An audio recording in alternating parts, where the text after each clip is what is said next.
आता मात्र लाठे काठे रुमणे घेऊन जात भेद विसरून आपल्याला एकजूट दाखवावी लागेल असा खणखणीत संदेश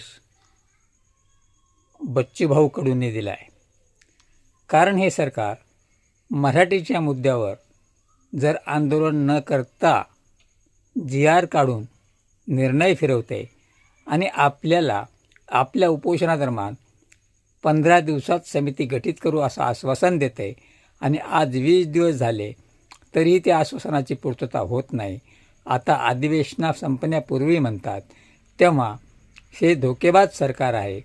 तेव्हा आपला हिसका या सरकारला दाखवावाच लागेल. कारण जर कर्जमाफीचा मुद्दा, दिव्यांगाचा मुद्दा या सरकारच्या लक्षात नसेल तर आपल्याला त्यांच्या घरी जाऊन जागर करावा लागेल आणि मंत्रालयाला घेराव घालावाच लागेल.